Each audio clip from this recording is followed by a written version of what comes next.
Hey people, good evening everyone. Thank you so much for joining and we can start the session now.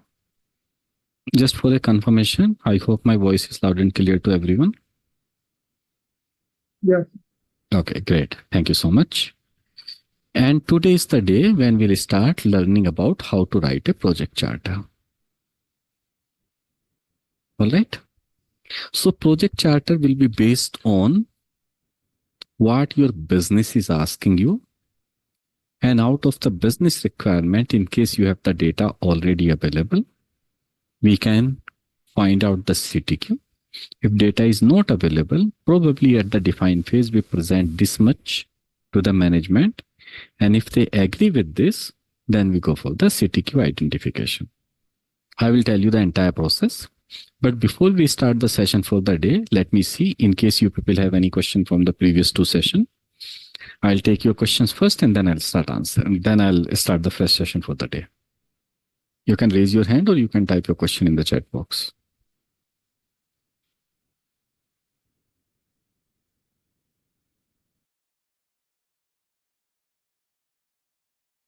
Anyone of you people?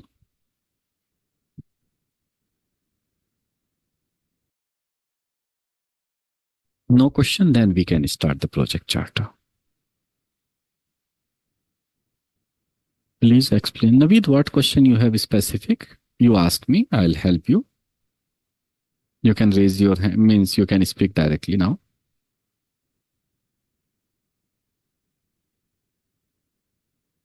Because question is, it's a very subjective question. I'm not sure what exactly you are looking out of a CTQ, so I need to understand that first. What should be the level of quality of a product at which prevention, appraisal, internal and external failure cost are minimum? We are always looking, Muneem, the right first time. When you talk about the cost of quality, our objective is to deliver the product right first time. And in case anything, either you are not delivering the right first time, which means you have to do the appraisal. During the appraisal, if you're finding the defect, that means internal failure cost or external failure cost.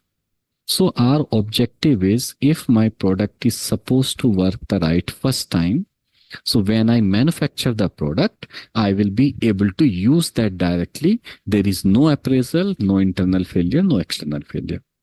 That kind of surety we need.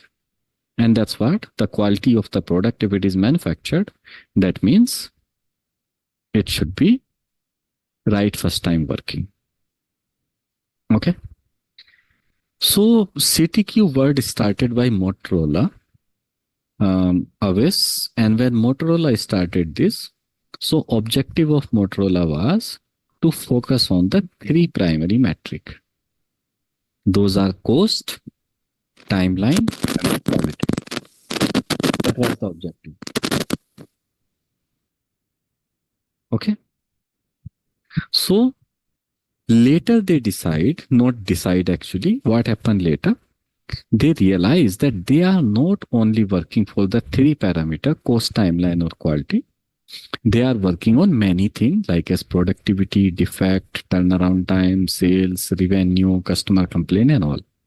So instead of calling this abbreviation, what the first letter they have picked up, C for cost, T for timeline, or Q for quality. Instead of that, they started calling is CTX. CTX means critical to. Critical to maybe productivity, maybe defect, maybe turnaround time, maybe sales, or maybe revenue, not only quality option. That's what is the meaning. Any further question, people, from anyone? Ask me, please.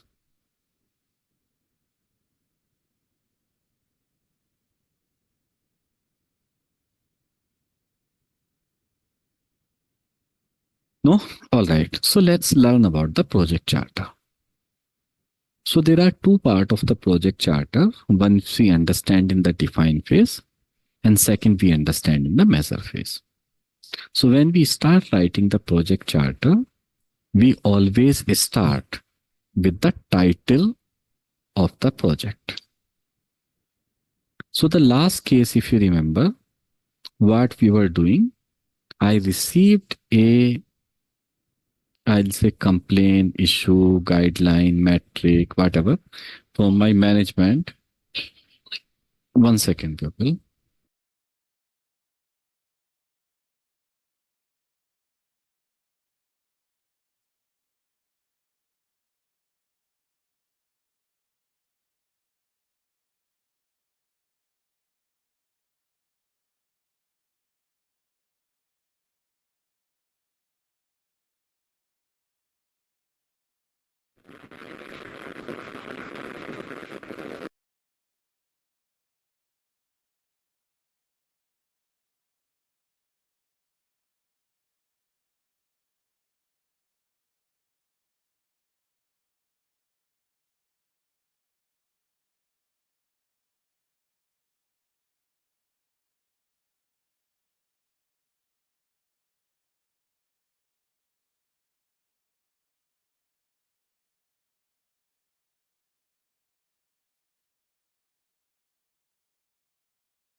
Why to improve is called as a business case.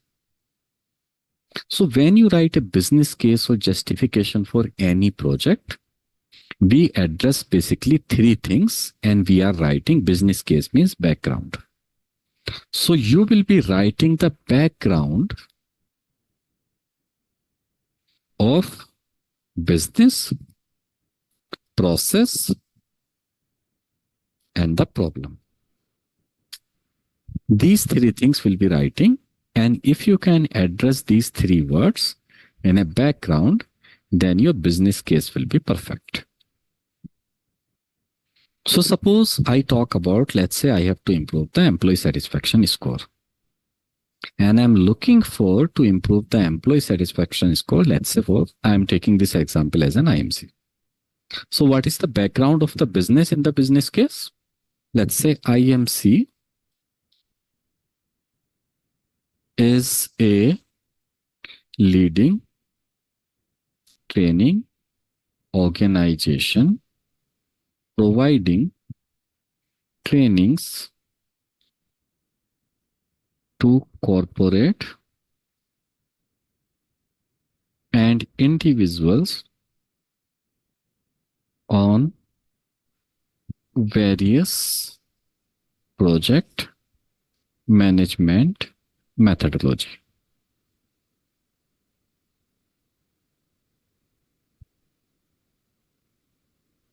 This is the background of the business. Now, background of the process is ESAT survey is an important process for IMC to understand the well-being of employees within organizational environment. So this is the purpose why this process exists, where we are trying to focus. Now the problem. So we will write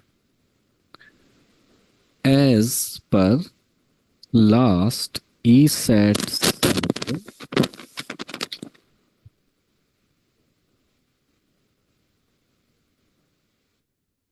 as per last ESAT survey, there, or let's say, the ESAT score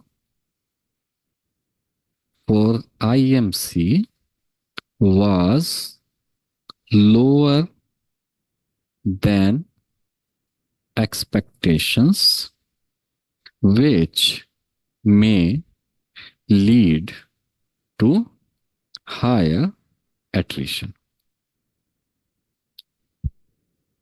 Now this is the problem. So I have to solve that as well. That's how I'm doing the project. So let's say this is imperative. Now to improve the ESAT score to control or to manage the attrition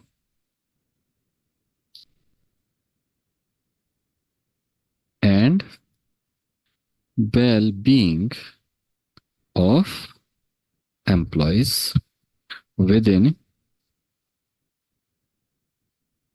organization. Done. Now you read it. I just try to address these 3 words. Based on 3 words, I wrote this 1 paragraph. And probably I will say this 1 paragraph, if you read, should justify that why should I do this Six Sigma project. For any doubt, ask me. Suggest me in case anything I'm missing here. Please read it and tell me.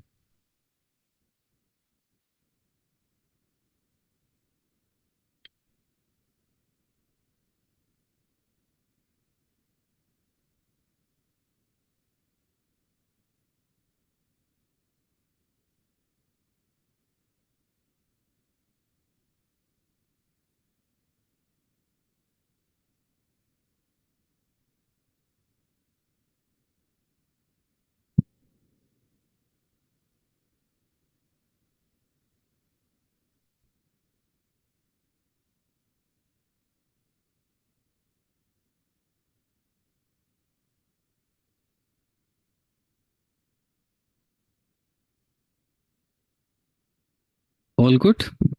ESAT is employee satisfaction. You are working in an organization on various parameters. Your organization is conducting the survey that how you are feeling about the organization.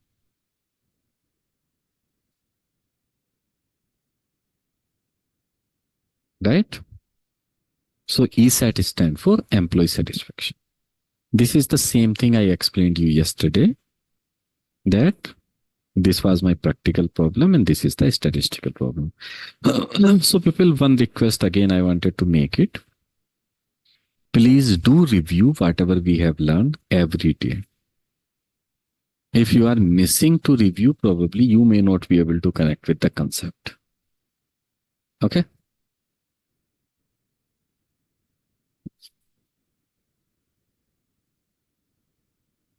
All right. So no issue.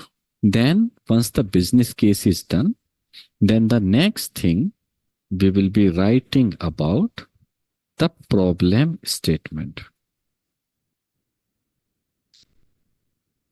So problem statement you are writing here, this you have identified in the define stage when somebody in the sense your head of the business is coming, you being a black belt, they would expect that you will understand the thing in 1 word.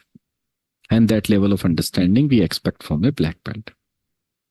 So this is your employee satisfaction score improvement, which you cannot improve directly.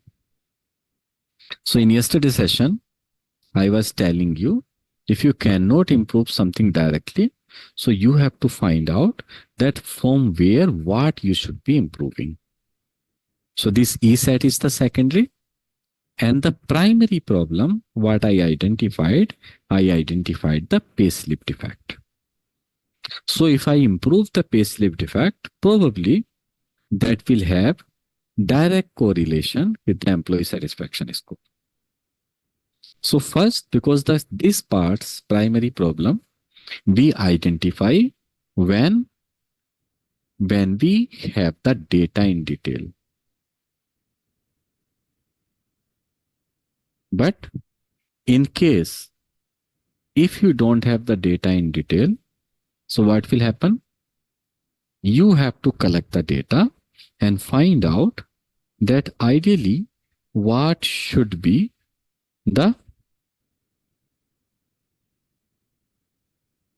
CTQ for this, right? So that's how we identified. So let's first focus on this.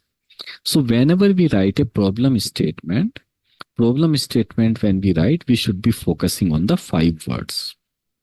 Those 5 words are, first we'll write what is the problem, where is the problem, since when is the problem, how big is the problem, and what is the intent or the impact of that. If you can address these 5 words, then your problem statement will be perfect.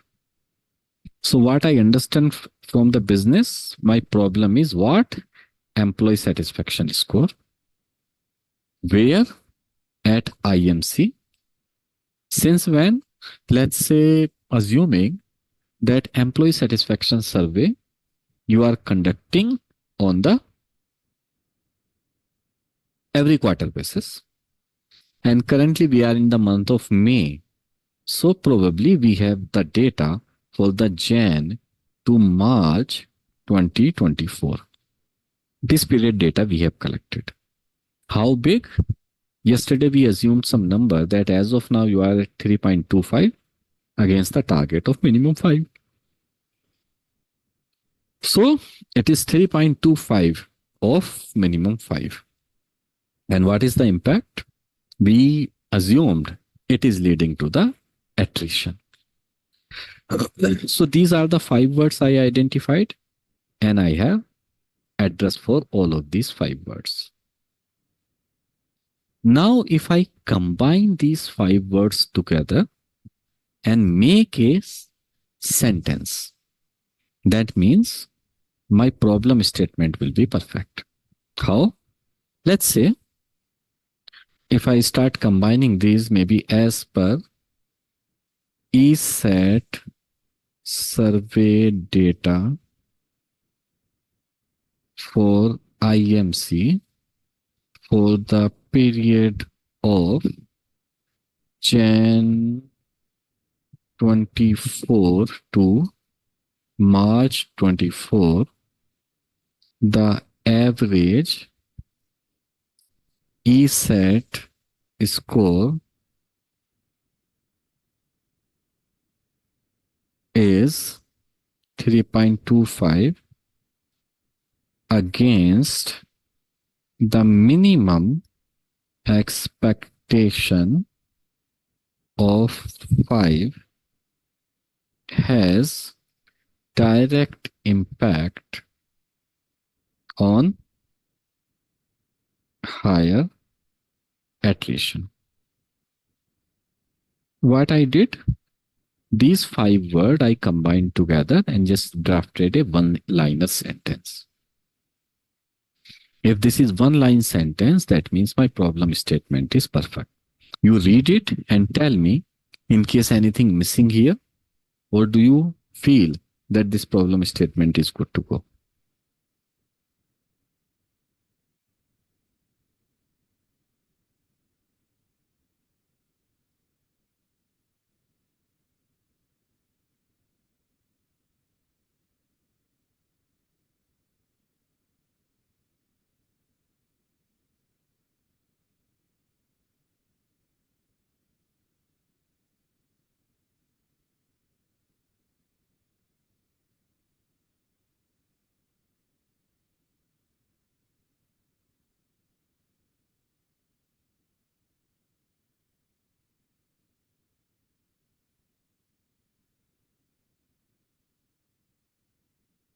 Impact and cost, I will explain, Salman, later, because that's a different part of the project. But as of now, when you are writing the project, we will be talking about the business and the problem. You will come to know those things as well. Okay. All right. So now once you have written the problem statement, I will be setting up the target for this. And target for the problem is what? What should I set? Always a SMART goal. Specific, measurable. Let me write SMART, which you are writing specific, measurable, achievable or attainable, relevant, and time bound. These are the things I will be doing. So what is specific? Specific to ESET. Measurable from the 3.25 to minimum 5. Relevant, yes. Time bound, yes, I'll set the limit of the time. So let's say goal is to improve the ESET score for IMC from 3.25 to minimum 5. How much is the percent improvement is this? Last evening we have seen 53.8, which is around 53.8% improvement. Because this is a quarterly process. We have the taken data for the quarter 1, which is Jan to March. Right? We are in the month of May. So May, which is April, May, June, it will be ending. Probably we may not be able to implement all the solution by that. Right? Then July, August, September will go, where at the end of the September, another survey will be conducted and we'll be seeing the result. Right? So probably in the first week of October, we will be getting the result.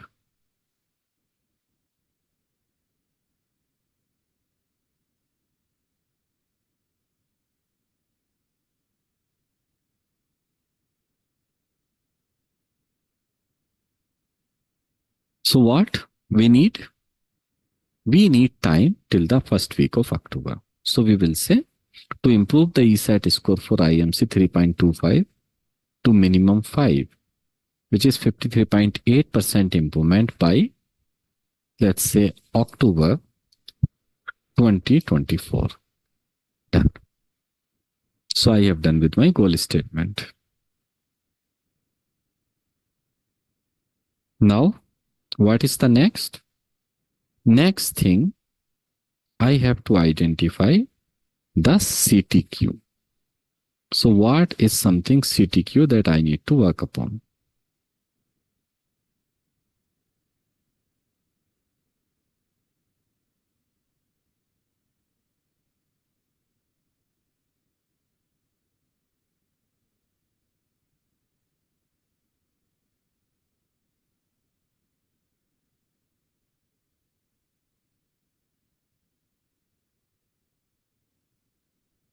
Yes, Obis, you can speak.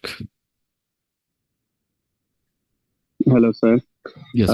My question is, at this stage of setting up goal statement, how can we judge or assess whether it is attainable or not? I understood it should be specific, measurable, relevant, and time bound. That's pretty much clear. But how can we assess it is attainable?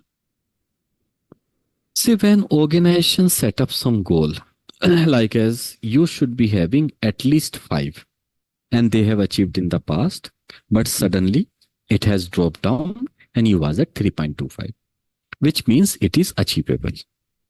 Because organization is setting the target or business setting some target, we should be following that. We cannot deny with those target. And you will be learning when you have the past data, how to set a statistical goal, which I will explain you when we'll go to the hypothesis testing. Right, sir? Though in this case, it's straightforward. If the organization wants that I have to achieve these numbers, which means I will be setting up that target. You want to validate this statistically? right? So then these things I will be telling you when we'll do the baselining. You will be learning that how to set the baselining. Right, sir? Okay, clear. All right.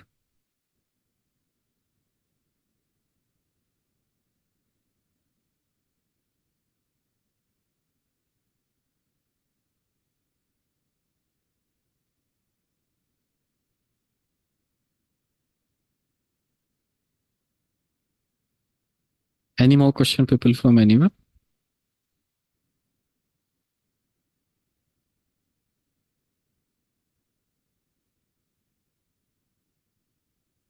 No? All right. So now, as yesterday we did the exercise, we have identified our CTQ. So I will be writing this CTQ detail in this. So what is my CTQ? CTQ is the payslip defect. Let me change this to the CTQ. And these are the numbers which I am looking for. So these detail I will be writing next here. So what is the CTQ? Payslip defect, which is lower is better.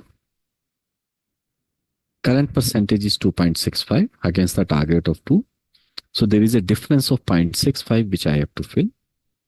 And this difference, if I am filling up, then this total value will be around 24.5%. And once the CTQ is identified, again you will be writing the problem and the goal statement. And that problem and the goal statement you are going to put is going to be measure phase. Right? And this will be your primary.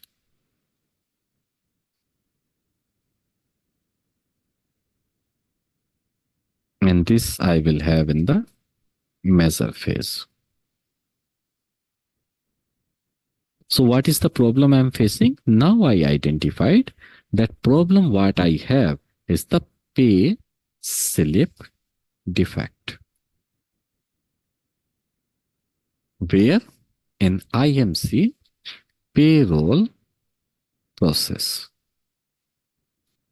Since when we will be taking the same time period. How big? 2.65 of max 2.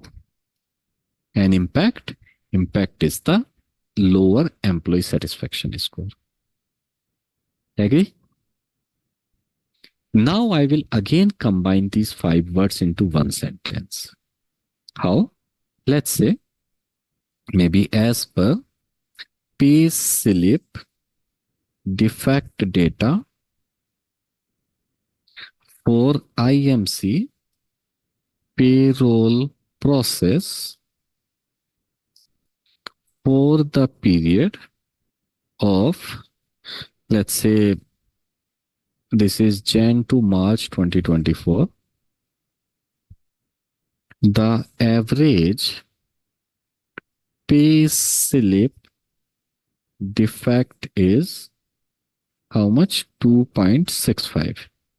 2.65% against the max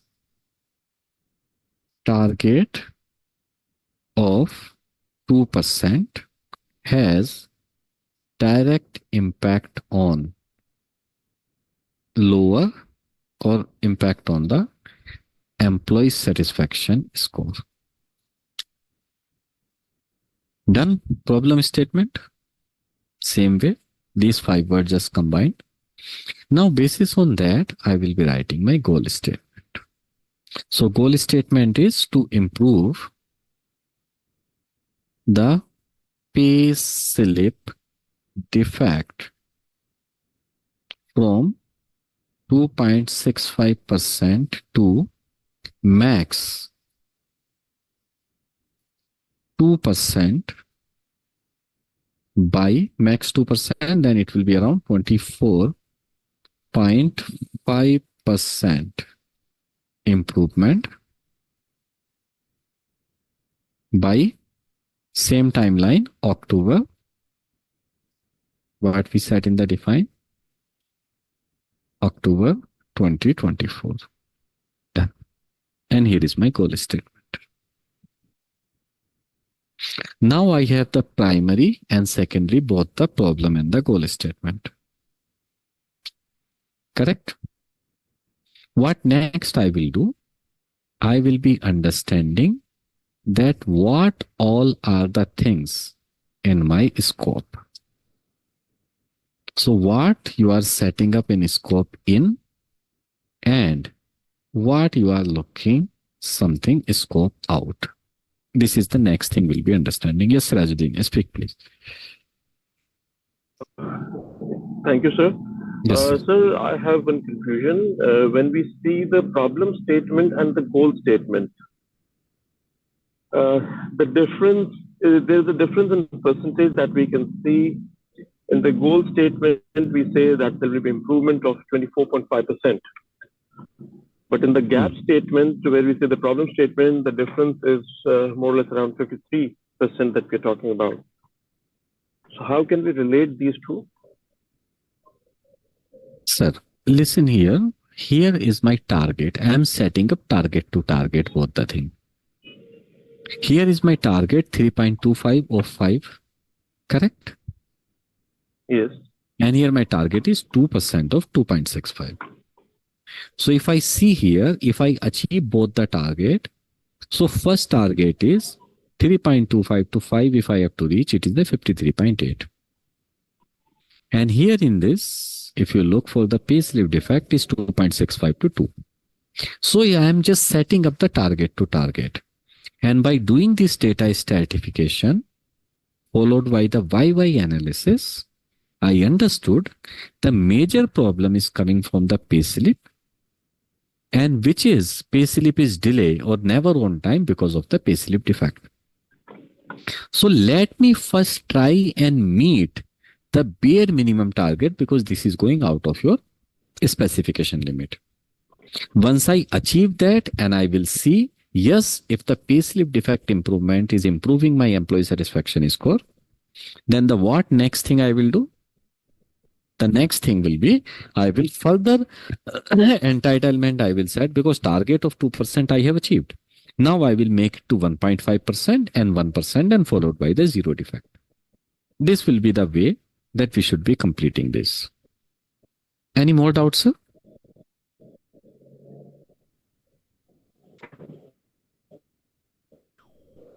No? Must have been 2.65 is actually a number from the scale of 1 to 8. No. If I control this, with that, I will cover. I could not hear. Your voice is breaking. Okay. Sir, I was just saying that can I rephrase it in a way that by covering up this 24% of the problem, I'll be working on the 4 point something percentage of the employee satisfaction level? As of now, I will not say because the data does not correlate that. Okay. My objective, first objective or primary objective is to meet the bare minimum requirement. I know that employee satisfaction is low because of the payslip defect. So I have to first do the basic quality control. What is expected from the process is to be not more than 2%. Right. So I have to let me achieve first minimum 2%, and then against that I will see what is my employee satisfaction score is now. If still there is a direct correlation, which means improving to 2%, there is an improvement in the employee satisfaction score in the next quarter, then to achieve the 5 of employee satisfaction, I will reduce the payslip defect maybe further from the 2% to let's say 1.5% or 1.5% to 1%. And if I am doing this, my employee satisfaction should be improving further. This is how we are setting up the correlation. I cannot guarantee by improving from 2.65 to 2, it will improve the employee satisfaction from 3.25 to 5. No guaranteed. But yes, because the CTQ identified in such a way that it should have a direct relationship. All right. Any more question?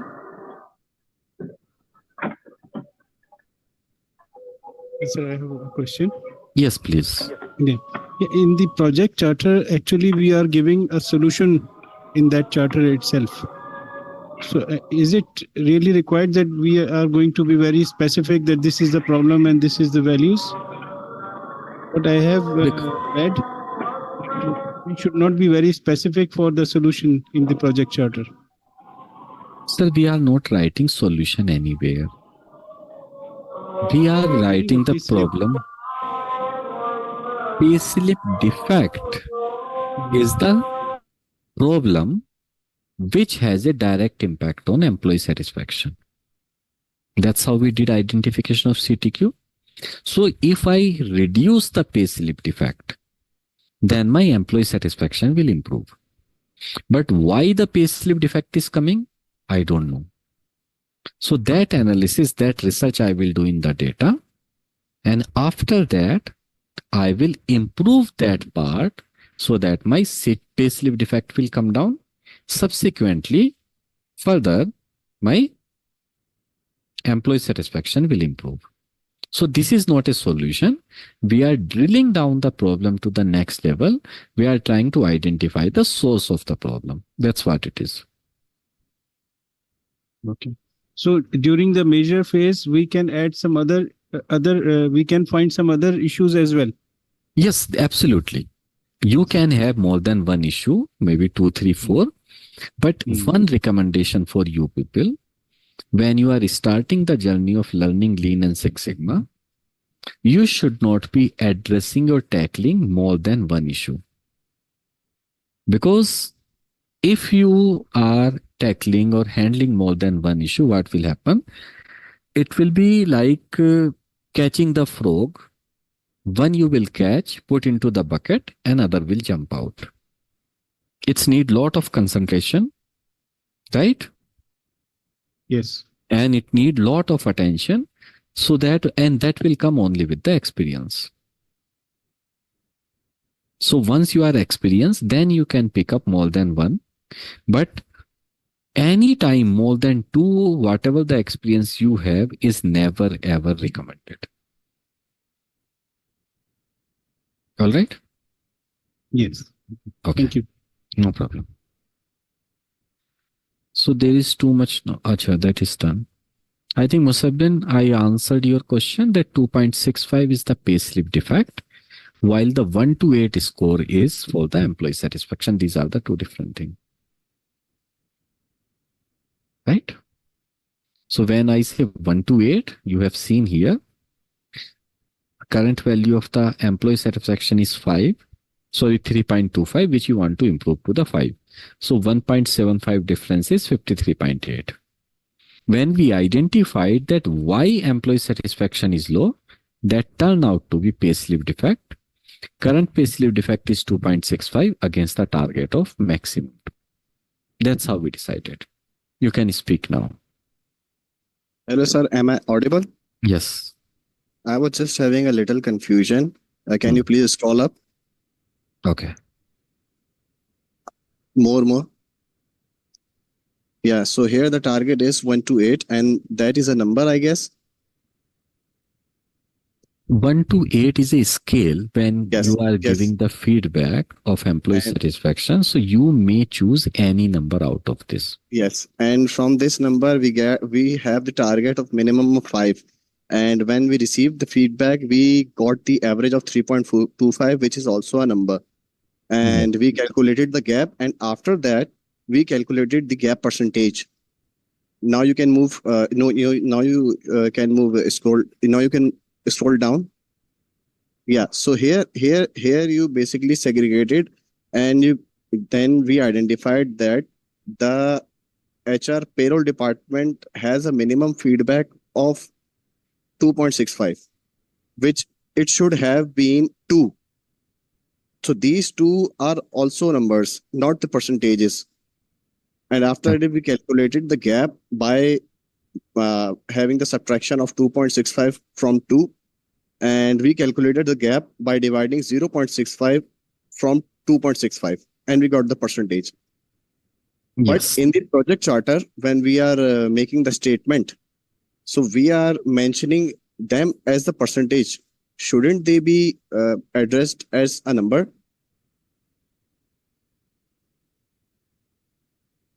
Come again, last question. What did you ask? Can you open the project charter sheet?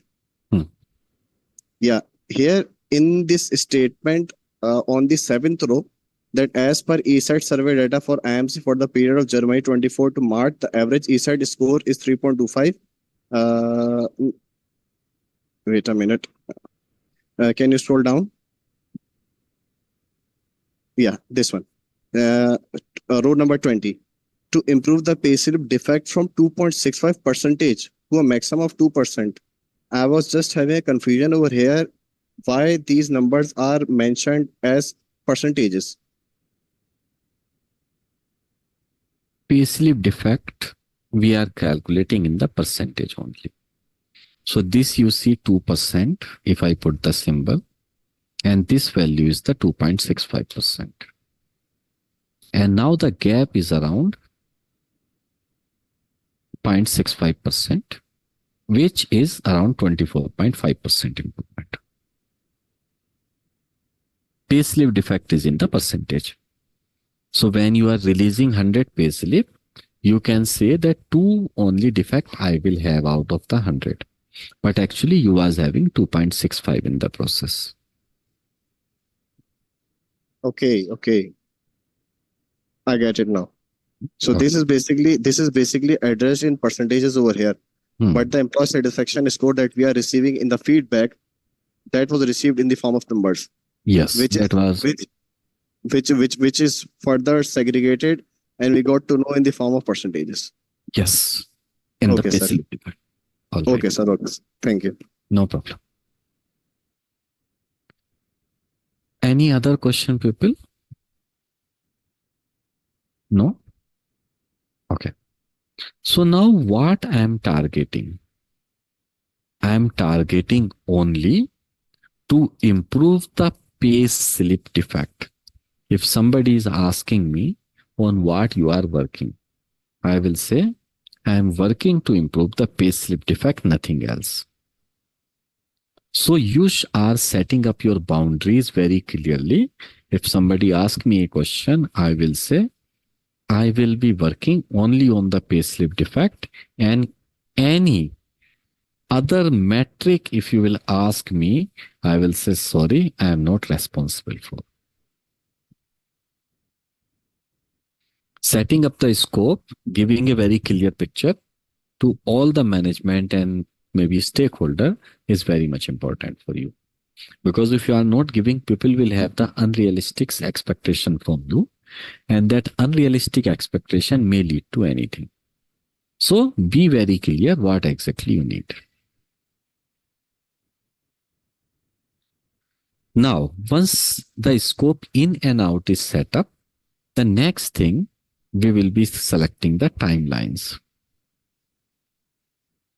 You have the 5 phases of Six Sigma. So each of the phase, when you are going to complete.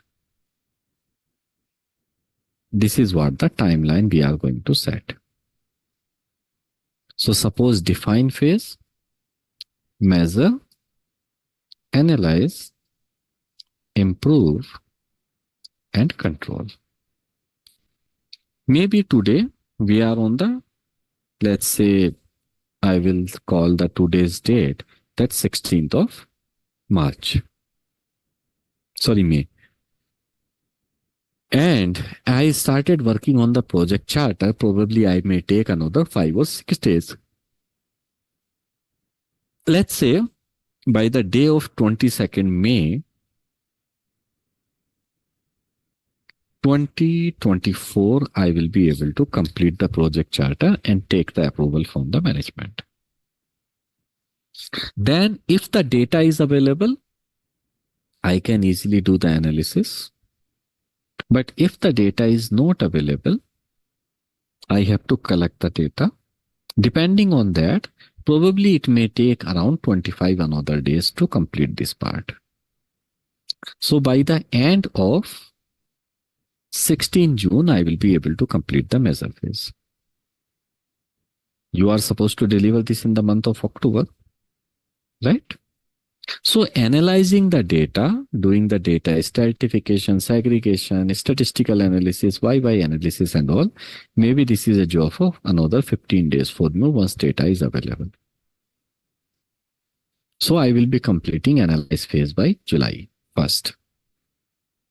Then I will go and improve the solution and implement the solution. Maybe this is a job for approximately 2 months. To implement all the solution, what I will identify. So first I will develop the solution, then implement the solution, and then I will check. So this will be till August 25. And now at the end of September, I will be getting my result of the new customer satisfaction survey. So by, let's say, 30th of September, I will be able to close that, so that in the month of October, first week, I can publish the report. If I have improved, well and good. And if I did not improve it, I will go back again and find out what is something that left.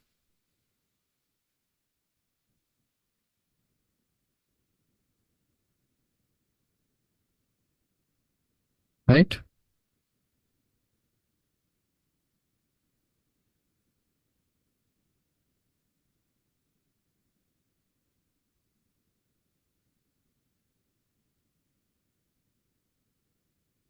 Yes, Avis, you can. In this particular case, we are looking at employee satisfaction, right? Not the customer satisfaction. Yes, employee satisfaction, which is the internal process. That's what we are looking for. Okay. All right. Now the timeline is done. Now I will be defining a team charter. Team charter, when you define, which means you are addressing the roles of the people. The first and the major roles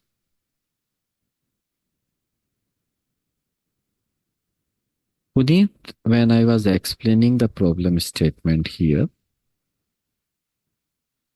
employee satisfaction is the quarterly data. So the current quarter, what we are in, is the April, May and June. And the baseline data you have taken for the first quarter, Jan, Feb and March. So June is going to be over soon. So if you identified any solution or do the analysis, you won't be able to implement and find out the reason. So what you need?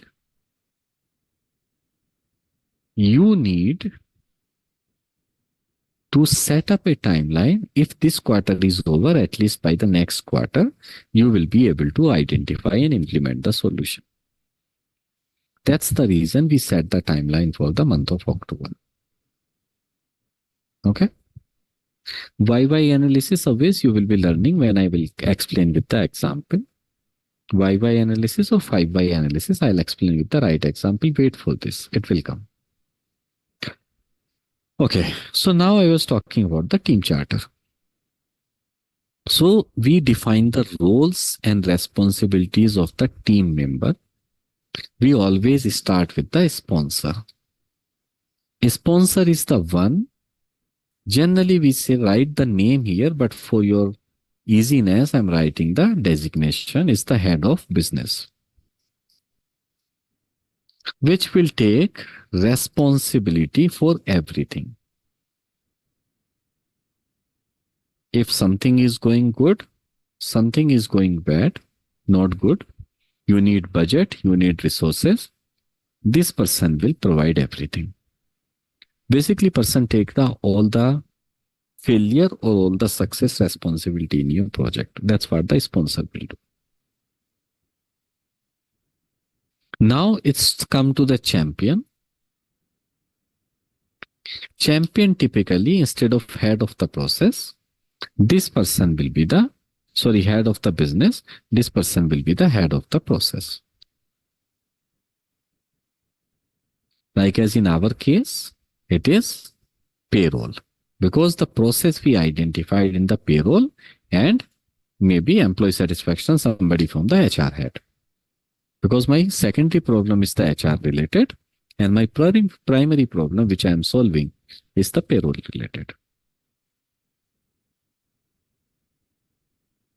Now, next thing is what? I will identify a mentor, because you are the person who is learning Six Sigma. So it may be difficult for you to find out the mentor, like as doing all things alone by your own. So you need someone who is expert in Lean and Six Sigma implementation. So you need mentor. Mentor is typically your master black belt, or maybe a seasoned black belt who understand the business very well. Now, next comes the project owner, and you being a Six Sigma black belt, you will be the project owner. You will be owning the project end to end. Next will come to the SME, subject matter expert. Subject matter expert in this case, whom we are looking for? Payroll team or payroll executive, because you are being a black belt, you may not be knowing how the payroll process will work. But the payroll executive will help you to understand the technicality of the payroll process, right? So we need a payroll executive as a subject matter expert. And now we need the helping hand who will help me to complete the project. They are typically your green belt or yellow belt, or maybe they are sometime the process executive. They are in a process of learning Lean and Six Sigma, or they wanted to contribute.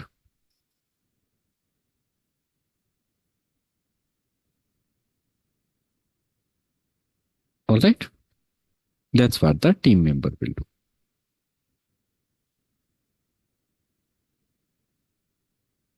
Yes, Obis, ask me.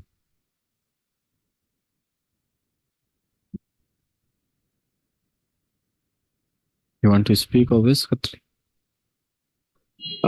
Sorry, can you please repeat the project owner that I missed? Thank you. Project owner, you are the black belt, right?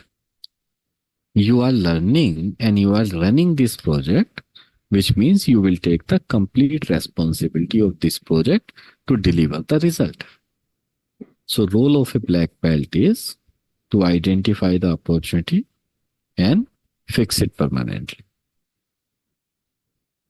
Clear? Okay, and what does Master Black Belt do in this project? Will mentor you. Maybe you have learned Lean and Six Sigma, but as of now, you are not expert in that. So you need someone who can mentor you being an expert. So mentor is your master black belt. I have written the role here. Okay. All right.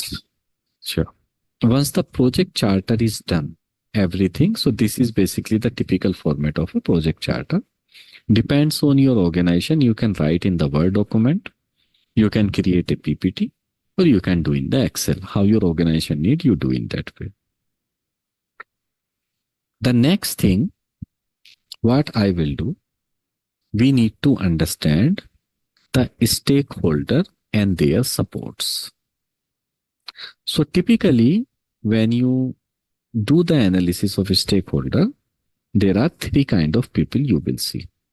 So first thing is the stakeholder. Who is a stakeholder? A stakeholder is anyone who has direct or indirect interest in the outcome of the project. Anyone who has direct or indirect interest in the outcome of the project is your stakeholder. Now, typically, when you look at the industry, you will see there are three types of people who are in industry. There are some people who are always positive about the change. There are some people who are neutral about the change. And there are some people who are negative about the change. Right? And approximate strength of these people, positive are around 15%. 70% you will say they are neutral. Neither they will say yes, neither they will say no. Or around 15% of the people are the negative about the change.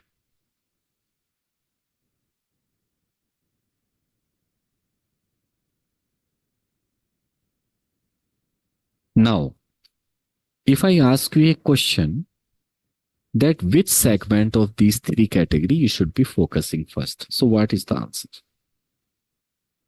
Anyone want to explain? Positive. Okay. Any logic behind that? If you are saying positive, negative, or neutral, so what should be the logic? Because that will be easier to interact them and get the data from them. Okay.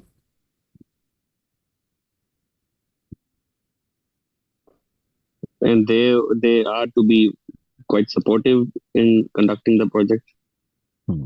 Okay. Okay. Let me explain you.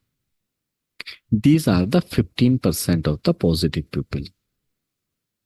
Whatever you will ask them, they are always ready to help. You really need not to put any effort. So they are already in the green zone. So why to worry about these people? Right? Now comes to the negative people, which is approximately 15%. And whatever you do, they are the one who will never like it. They will always come with their negative thought, and unnecessarily they will be consuming your energy. So why to worry about these people? Now I left with the neutral people. Generally, they will say that we go with the flow.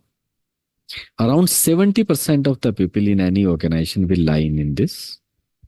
And they are very easy to mold. Show them the green thing, they will automatically come towards you. If you are able to convince, and very easy to convince.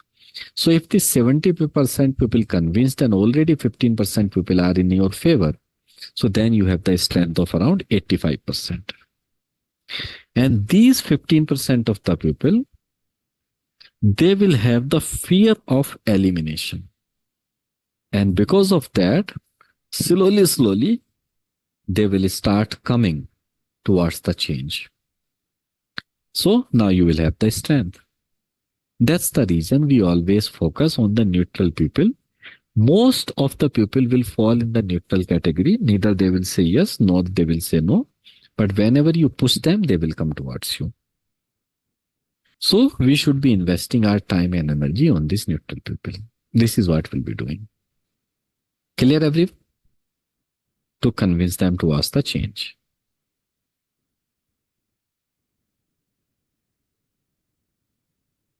Now, next thing you will be learning about the team stages. So every project will go through the 5 stages. These team stages are the team development stage. Basically, we call them, first you will create a team, is called as a forming stage when you are making a team. So if you are setting up a target that if you've created a good team, that means your 20% work of the project is done. So actually, if your team is done, you have done the 20% of the task. As you create a team, these people will have conflict with each other. And you must have seen in the process, whenever the new team is created, They have the conflict. Everyone wanted to take a lead. Nobody wanted to listen to each other. And everyone will try to fit in the leadership role that this project is only for me and I am the only one because of this project is running, and many other conflicts will come. So people basically try to show their importance to each other. So in this stage, if you target 20%, actually your performance will be 0%. Nothing will move. The next step will come when your project management skill, licensing skill, people management skill will come, that you have to normalize the behavior of these people. You will make sure that each one of them understand their roles and responsibilities and the common goal, and they are working towards the common goal. So you are targeting 20%, and if team understand what they are here, why they are here, so then you will be working more than expected, maybe 30%. The fourth stage comes to the performing. When team is normal now and they understand their common target goal, they can easily gel with each other. There is no conflicts among the team member, right? So then what will happen? You will be performing better than the 20%.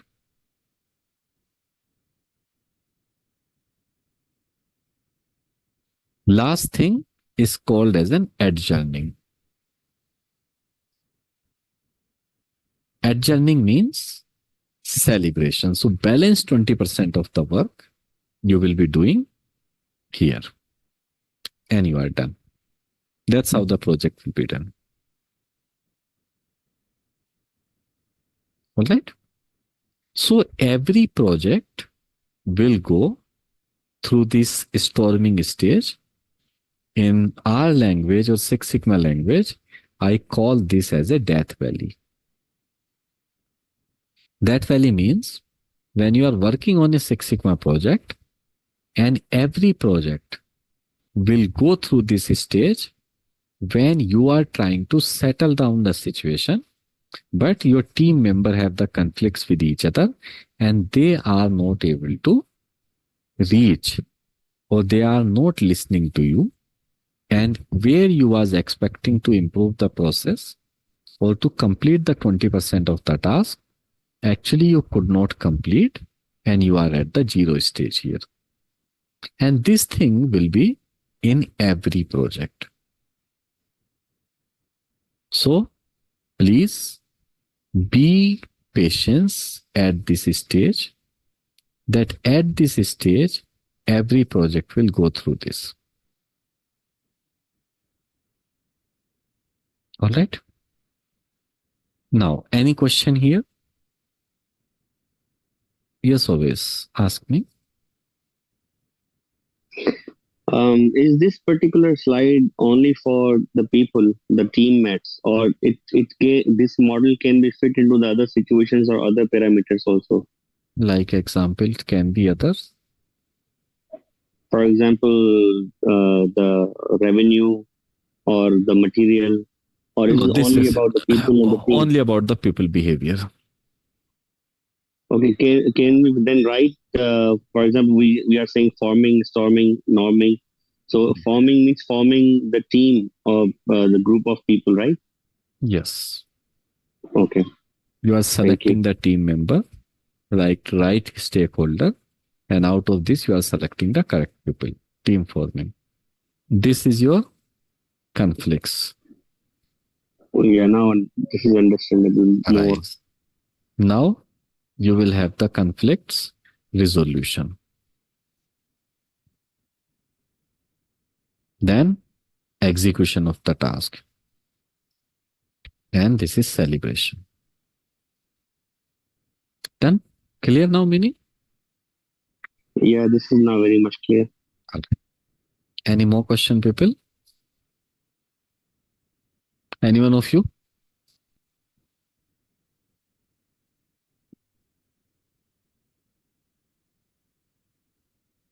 No? All right.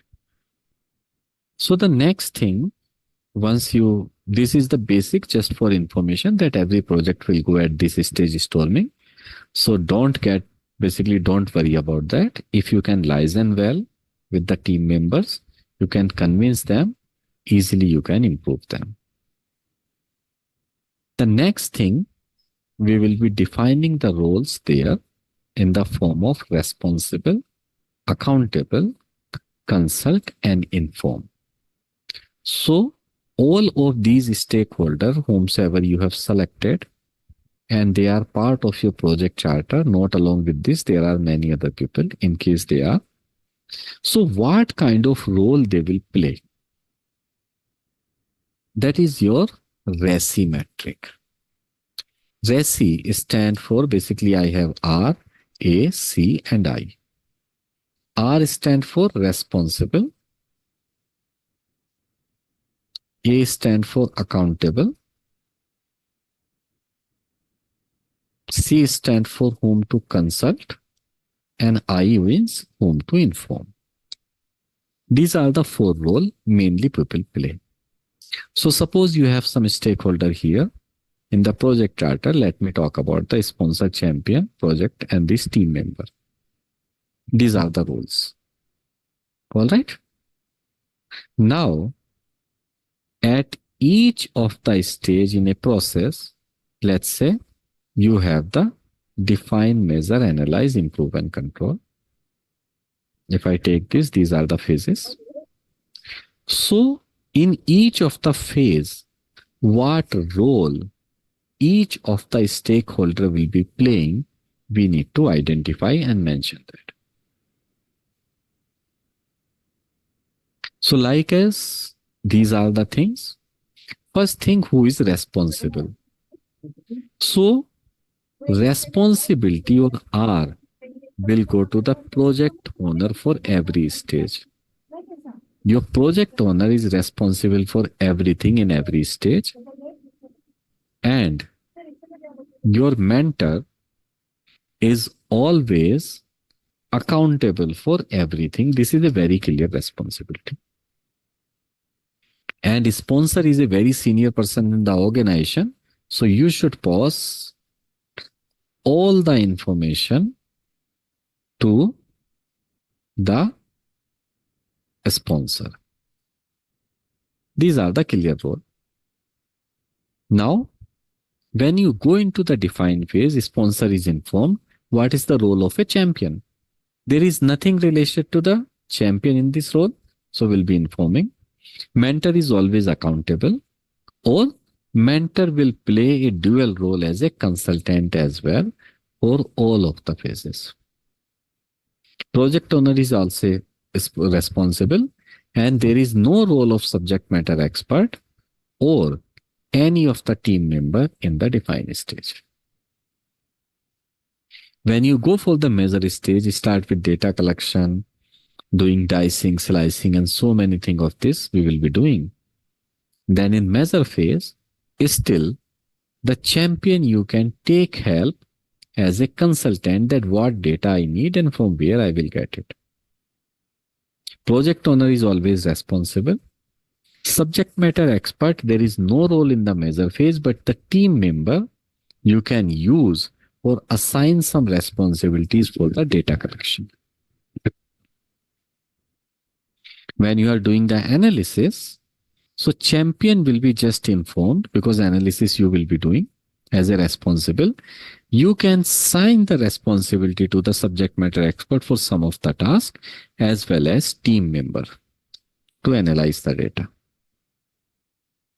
When you comes to the improvement of the solution development and improving or implementing the solution, then probably champion can be a consultant as well for you, who will help you that which solution we can prioritize or what should be the right solution. Subject matter expert can be a consultant, and team member will be responsible for the implementation. In control phase, champion will be responsible, not responsible, accountable to maintain the control. because the solution you have implemented. So your champion should be taking care of those solutions. That solutions are implemented and managed well. Right? Subject matter expert. What role will play? There is nothing for them, so you will just inform them. And you will make sure that team members are responsible to sustain the solution.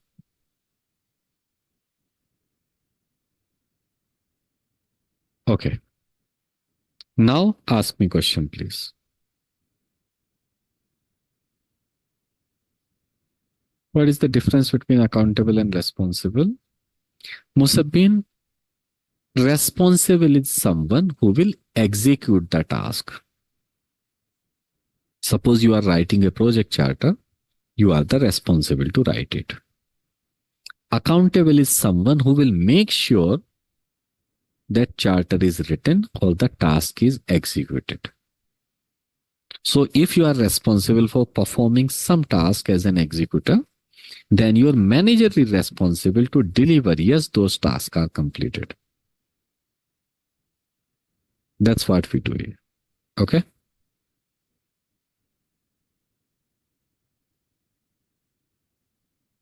Any more question?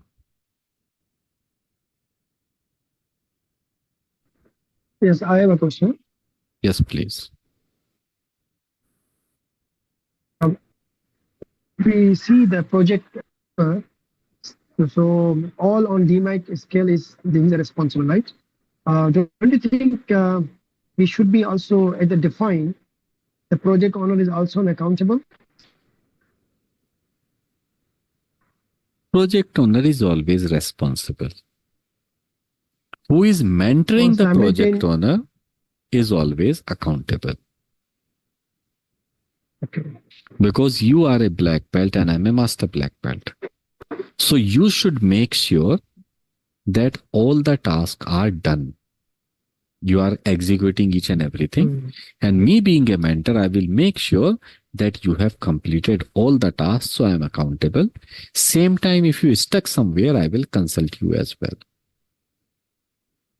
Now it's clear? And how about the, as long as the consult, because we have to consult with the team members as well.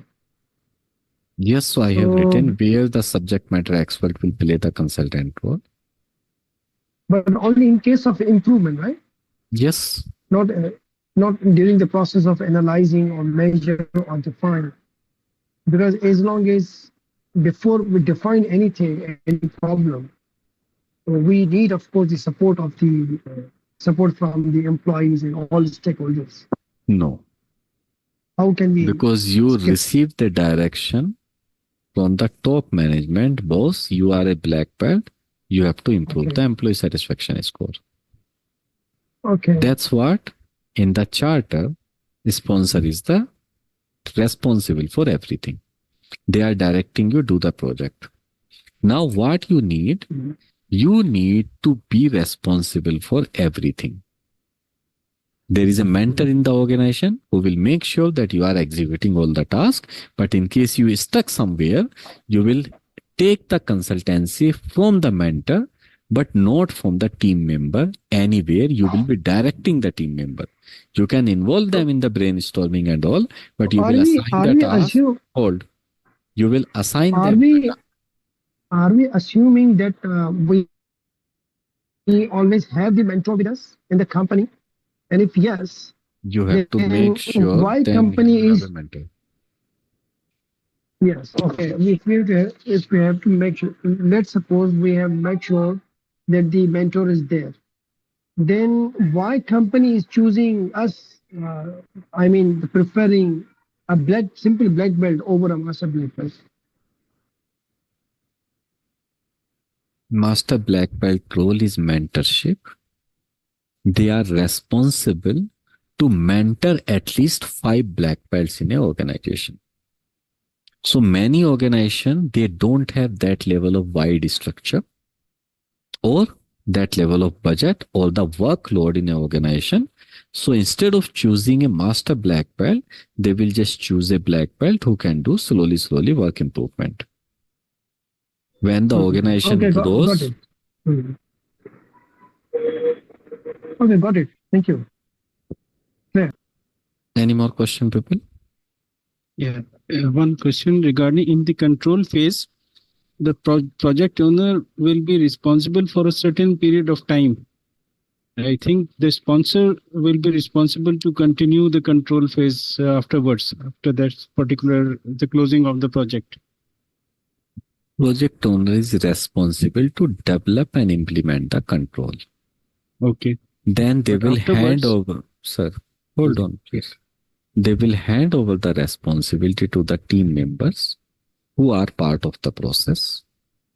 And now these team members will be managed by the champion who is accountable that they are working and process is sustaining. But to implement the sustenance, your mentor will be accountable and you can consult him. Once your solution are implemented, you will hand over the responsibility to the team members and champion to be the accountable boss. I have improved your process. Now it's handed over to you. Carry on your business. Clear, sir? So project owner responsibility is just time based for till the time everything Yes, is till the done? time you hand over the project, till the time only is the project Okay. owner responsibility. Okay. Thank you. Okay.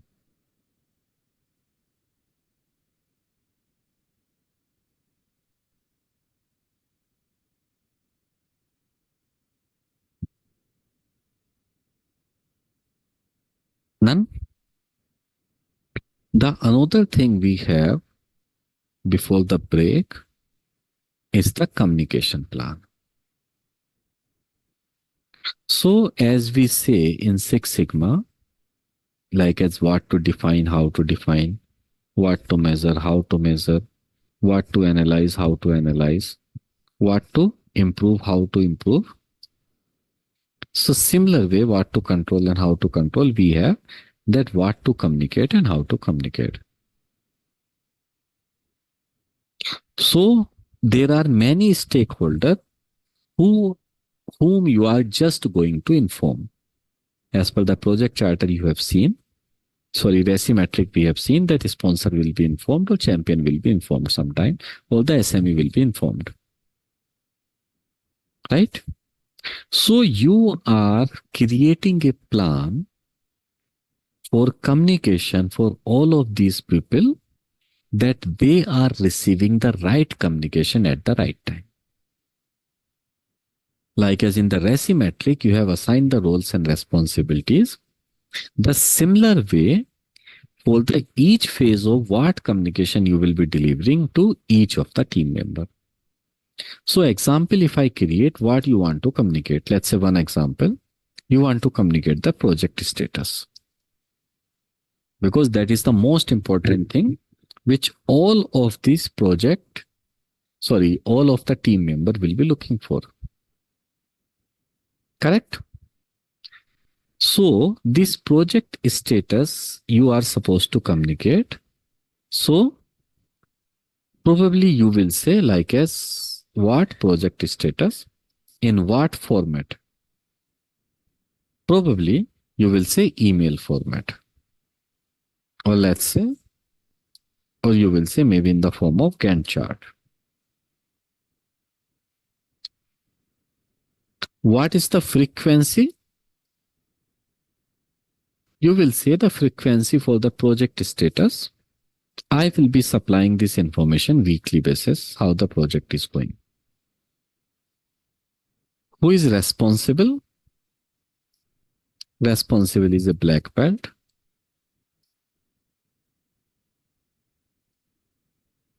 Now you will have a target audience. And this is for all stakeholders because everyone is interested to see the project status. Right? Timeline or the date. Maybe as you say, it's a weekly. So you will say timeline is every Monday. One of the thing is that maybe you are doing other than this, Let's say the second thing, you have to update about the cost benefit analysis. So the format will be email, maybe calculated, frequency one time, responsible black belt, audience, maybe everyone is interested in meeting the project metric, but only key stakeholders are interested how much money you are saving. Right? So when it's a one time, so it's not a date, it's as per need. Like this only, whatsoever you have the deliverables. So each of the deliverables, key deliverables as per the audience requirement, you will be writing in this format so that your team means stakeholder, will understand that what are the things they are going to get. So that they will not be worrying about anything and they will know that all of these information I will be receiving on time, like this.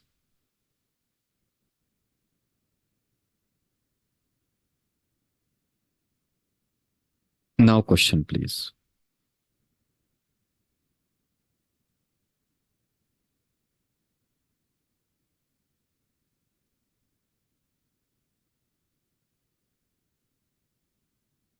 No? We left with the two more topic. One is the process mapping and another one is the cost benefit analysis. Can I ask a question, please? Yes, please continue. In a particular project, what is the difference between stakeholder and team member? Team member are the one who are supporting you to continue the project. They are helping you to do the data collection and all these things. But stakeholder is someone who may have indirect interest in your project. Maybe the business partner, maybe the sales team, maybe the somebody who is utilizing your product or services. Not necessarily they are directly involved in that. That's the difference, sir. So that means I can say that all the team members are stakeholders, but all the stakeholders are not necessarily be the team member, right? Absolutely. And an example in my mind is like we did a example before this that was about the employees survey. So the employees are stakeholders when we are taking survey from them. Yes. Is it right? Yes, they are the stakeholder. Absolutely, yes. Because they are not conducting the project, but the impact of the project is on them. Yes. All right. Thank you. No problem. Any other question, people, from any one of you?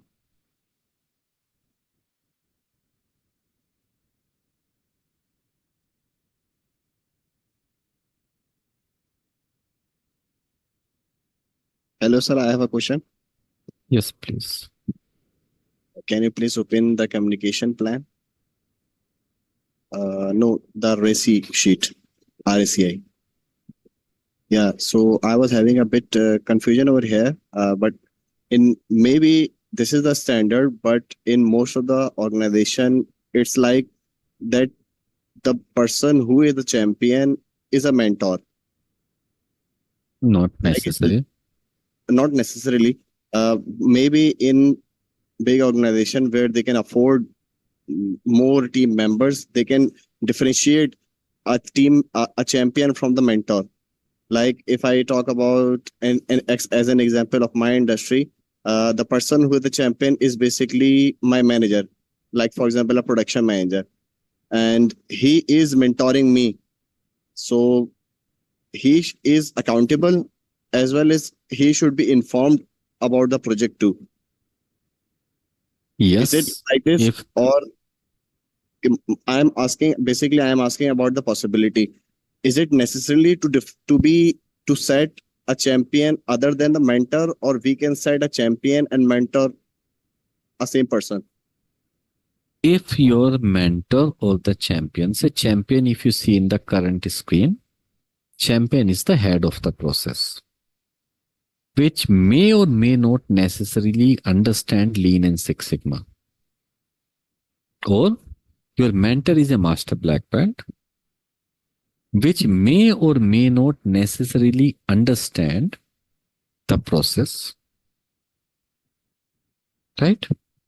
So somebody who is responsible for the delivery of the process outcome is the process champion, and someone who will help you to understand the Six Sigma and implement in a Six Sigma way, that person is your master black belt.